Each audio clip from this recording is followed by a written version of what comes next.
सरकार से कोई सामने नहीं आ रहा है, उनके महिला सांसद मंत्री तक सामने नहीं आ रहे हैं। कल मीनाक्षी लेखी जी का एक वीडियो था, वो भाग रही है। क्यों भाग रहे हो आप जनप्रतिनिधि हो, आपसे कोई क्वेश्चन पूछा जाता है, आंसर दीजिए, किसकी जवाबदेही होगी? उनका भी तो रोना ये है कि जब हमने मेडल जीता, तिरंगा फहराया, तब तो मोदी जी बड़े उससे उनको गले लगाया, मेरे घर की बेटियां, मेरे घर का ये। अरे आज मोदी जी आप महिला होने के नाते ही उनके साथ सिंपैथी दिखा देते। महिला अगर कुछ हो, बहुत करेज चाहिए होता है सामने आने के लिए, कंप्लेंट रजिस्टर कराने के लिए। और आज महिलाएं आ रही हैं, मोदी जी कहते थे बेटी बचाओ बेटी पढ़ाओ, तो आज मोदी जी साफ साफ कहते सारी महिलाएं कमरों में बंद हो जाएं। अब महिलाओं की यहाँ सुनी नहीं जाएगी।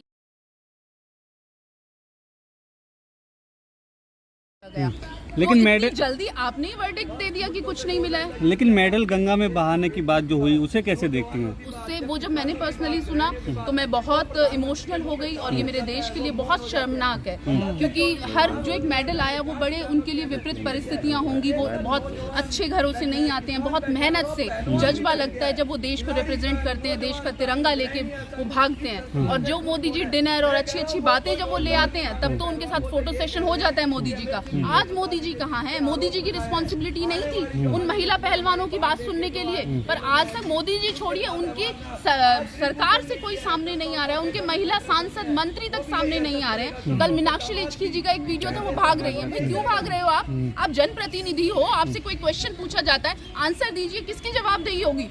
तो ये कौन डिसाइड करेगा? कुछ एंकर कह रहे हैं कि ये सब सारा ड्रामा था, बहाना नहीं था, दे दिए नरेश टिकैत के हाथ में, ये भी कह रहे हैं। जो मेडल था बहाने गए थे नदी में, उन्होंने कह रहे थे ये ड्रामा है, स्क्रिप्टेड है टोटल। आप मुझे दिखाइए ना वो कौन से लोग हैं, ये मतलब जो आप नाम ले रहे हो, जो लोग थे वही शायद वो स्टोरी कवर करते हैं कि बहुत गरीबी में या बड़ी लाचार हालतों में हमारे कुछ अवार्डी और पुराने सेलिब्रिटीज जिंदगी जी रहे हैं, पर वो अपने मेडल नहीं बेचते। वो एक मेडल ही उनके जीने का आसरा होता है कि देखिए कभी हमने ये जीता था और आज हम इस कंडीशन में हैं। लेकिन ब्रजभूषण कह रहे हैं कि गंगा में अगर मेडल बहाएंगे तो मुझे फांसी थोड़ी हो जाएगी। नहीं, उससे नहीं ना, वो तो अपना तरीका देखिए। हमारे जो महिला पहलवान है वो तो एक लोकतंत्र के अकॉर्डिंग अपना चल रहे हैं, पीसफुल धरना दे रहे थे, न्याय की डिमांड कर रहे थे, पर जब उनका सुना नहीं जा रहा, वो इतने आहत हैं, तो बेचारे क्या करें? उनका भी तो रोना ये है कि जब हमने मेडल जीता, तिरंगा फहराया, तब तो मोदी जी बड़े उससे उनको गले लगाया, मेरे घर की बेटियां, मेरे घर का ये। अरे आज मोदी जी आप महिला होने के नाते ही उनके साथ सिंपैथी दिखा देते। महिला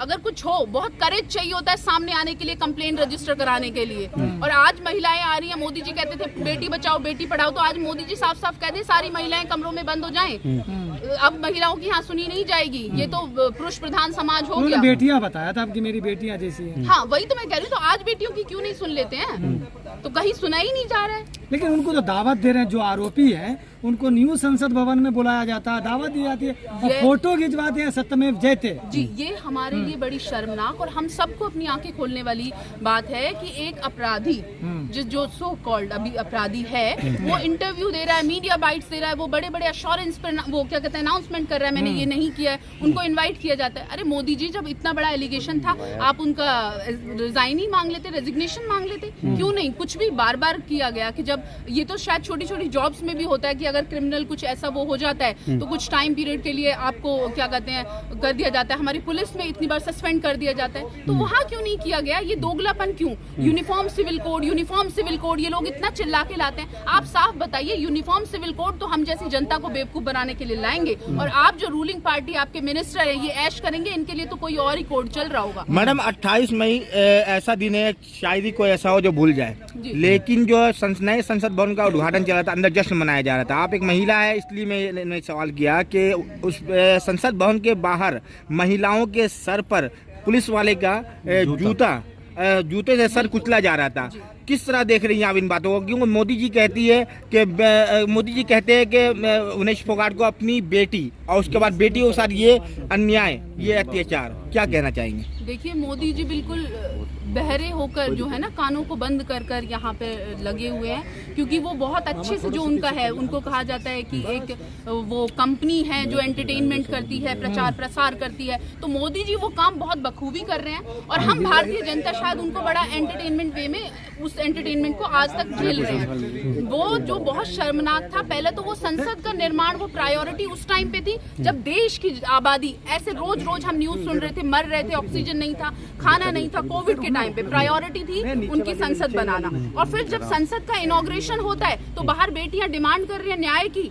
मोदी जी ने आज तक एक सिंगल स्टेटमेंट नहीं दी उनका। कोई अनुराग ठाकुर जी बार बार पता नहीं कौन कौन से वाहियात स्टेटमेंट कर देते हैं। आप कभी मीनाक्षी लेखी, कोई एक फीमेल सांसद या मिनिस्टर, मंत्री, कोई सामने आके कुछ नहीं बोलता है। क्यों नहीं बोलता है? अभी कांग्रेस के, अभी राहुल जी के कोई शब्द पकड़ना हो ना, मीडिया भी बड़ा दिन, गोदी मीडिया भी बहुत दिखाएगी और इनके सारे मिनिस्टर भी वो जो स्टेटमेंट होगी उसको रट लेंगे कि कहीं कोई मिस्टेक ना हो जाए, एक शब्द भी हम छोड़ ना दे। राहुल जी ने क्या कहा, प्रियंका जी ने क्या कहा, खड़गे जी ने, कांग्रेस ने क्या कर दिया। और कुछ भी आप देश का उठा लीजिए, नेहरू जी तो ऐसे जैसे मोदी जी ने उनको बचपन से देखा हो, सारी उनकी कार्यशैली पूरा। तो भाई मोदी जी आज आपसे क्वेश्चन, लेकिन आप अंतर्राष्ट्रीय कुश्ती संघ की जो धमकी है या चेतावनी है भारतीय कुश्ती संघ को, उसे कैसे देखते हैं? 45 दिन का टाइम दिया। बहुत शर्मनाक, इससे ज्यादा कुछ नहीं हो सकता। मोदी जी को आंख खोल लेनी चाहिए। जो बाहर विदेश जाते हैं, इनके प्रोपेगेंडा में कहते हैं देखिए मेरे देश को मैंने कहां तक पहुंचा दिया, ये पहुंचा दिया, सब तो झूठ क्या है। इसी को डंका कहा जा रहा है, जो डंका बज रहा है बदनामी का? मोदी जी तो कहते हैं 9 साल बेमिसाल। हाँ, तो 9 साल बेमिसाल यही है कि आज हमें अंतर्राष्ट्रीय फेडरेशंस हमारे यहाँ पे इंटरप्शन कर रहे हैं, उनके इंटरवीन करने पे उनको हमें अल्टीमेटम दे रहे हैं, टाइम पीरियड दे रहे हैं कि जल्दी से डिसीजन लीजिए, अदरवाइज बस। लेकिन मैडम आखिरी में एक सवाल है कि आप लोगों का कॉल था कि ये जो प्रोटेस्ट होना है IYC में, इंडियन यूथ कांग्रेस में, लेकिन यहाँ पर लोग दिखाई नहीं दे रहे। नहीं, लोग तो दिखाई देखिए दे रहे हैं क्योंकि शायद वो भी इतने आहत हैं कि कहीं अंदर से और डरे हुए हैं बीजेपी सरकार से कि सत्ता पक्ष के खिलाफ आवाज उठाएंगे, तो कहाँ से। कॉल तो ऐसा था कि बहुत बड़ा प्रदर्शन होने वाला है। नहीं, मुझे भी ऐसा नहीं लगा। ये तो सिर्फ बहुत शॉर्ट पीरियड पे अभी आखिरी सवाल ये है, तरीके से आप लोग प्रदर्शन कर रहे हैं क्योंकि धारा 144 लगी है तो प्रदर्शन नहीं कर सकते हैं आप लोग। नहीं, ये तो डेमोक्रेसी का हनन है ना। जब भी कुछ ऐसा होता है तो वो 144 लगा के सब आवाज को हमारी शांत कर देते हैं। ऐसा ही था तो हमारे महिला पहलवान भी बड़े शांति तरीके से प्रदर्शन कर रहे थे। उन्होंने भी एक ही चीज ही कही थी कि हम वहां जाएंगे और विद इन 7 आवर्स उनके अगेंस्ट FIR हो गई।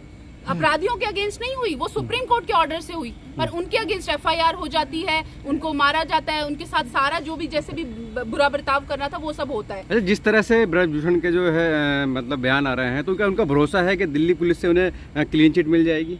देखिए, ये कहना नहीं, उनको दिल्ली पुलिस नहीं, दिल्ली पुलिस भी हमारी केंद्र सरकार के अधीन ही काम करती है।